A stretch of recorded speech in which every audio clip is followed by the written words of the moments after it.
Andy Woodman, thank you for joining us today. Just before we look at the week ahead, just flicking back to the weekend just gone and the Notts County game. Now the dust has settled, had time to reflect on that one? Yeah, I think it's pretty much like I said really. I felt we had a brilliant start and we were sort of like the masters of our own downfall a little bit really. Notts County are a very good team, there's no doubt about that. We can't sort of get away from that. They're a quality team with quality players, but we made it, I felt, a little bit easy for them, in front of goal, and that was a disappointing thing from my point of view. But we can't get away from the quality that we faced, and there were some good moments and some positives out of the game as well.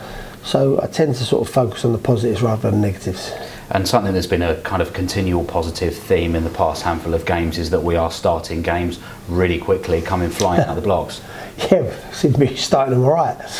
Finishing's been a little bit tricky, but I think there's probably a little bit of an adjustment for myself and my staff and the team really, because there's 7 subs, we can make 5, and when you're in front, teams are throwing on 3 or 4 players that are really decent players, and we're getting used to doing that ourselves a little bit, making big changes. We haven't got probably the strength in depth that other squads have got in respect. So that's a little bit of a learning curve for us as a football club, and us as a staff, and us as a group of players. Whether that's the reason we're getting caught, I don't know. Ben Thompson scored his first goal on his first start. What's his impact been like around the place, not just on the pitch, but in terms of the dressing room itself? Ben's a great player, great person, good professional, and I just think him coming into the building has just added a little bit of experience to us. We need a bit of league experience around the place, and I felt he's brought that in abundance. So he's been really good, Ben. On and off the pitch. And a couple of days before that Notts County game, you welcomed Cameron Congreve and Josh Thomas back from international duty, and I guess a real positive is them coming back unscathed.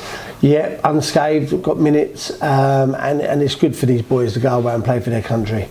I've got a lot of time for that. So they've come back in good spirits, and they should be very proud of being selected and playing for their country, and we should be very proud that they're under our watch while they're getting that sort of recognition. The camp continues to be a positive place to be at the moment, and everyone's, I think, really looking forward to this weekend's game by the sounds of it. How's the week been? Yeah, it's been a good week. We've got some good work done, and why should we be positive? I must say that. Look, we're positive off the pitch. The support was positive after last week. We know it's going to be sort of peaks and troughs, and it's going to be good days and bad days. But I think we should all remind ourselves this is where we want to be. This is where we want to be amongst it. So the positivity continues with us, and we go to Grimsby, which will be another tough game. I think I'm probably going to get people to get bored of me keep saying that, but they're all tough games, and one we've got to go there, with our game plan and try to execute our game plan. And just before we come on to that, something we need to ask you about is Sam Woods left the club last week. Anything you'd like to say about Sam? Yeah, I'd like to thank Sam.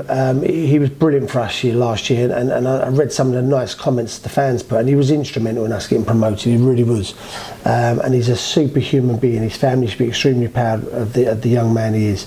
I sat with Sam. We had a long chat. There was no fallout or anything like that people thinks. And Sam just felt he was at a stage of his life that his priorities and probably his mindset was ready for the next chapter of his life. And I have to admire him for taking that decision, because it's not easy. And we sort of sat at the length of him, and we honoured his wishes really. And I wish him every success in the future, Sam. And he'll always be welcome down here at Hayes Lane. Just talking on another player, Danny Imray seems to be a player a lot of the supporters are liking watching at the moment, one that's been quite consistent and takes you back to when we were trying to get the deal done at that point, and what an important player he could prove to be.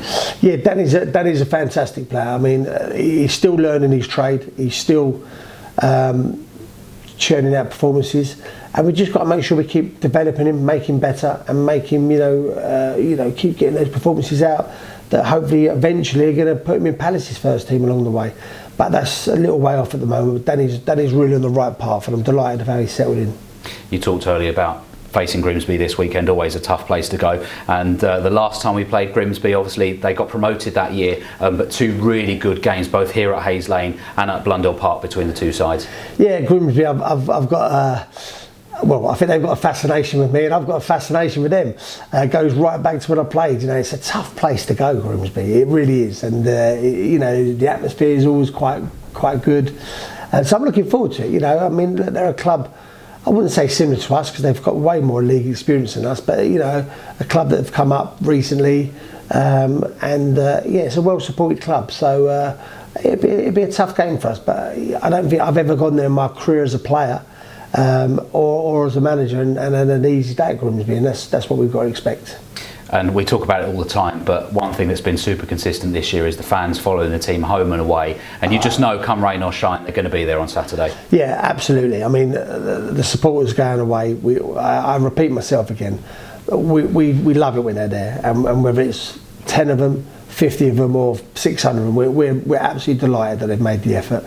So I'd like to wish them, you know, a safe journey, and hopefully they can get behind the team.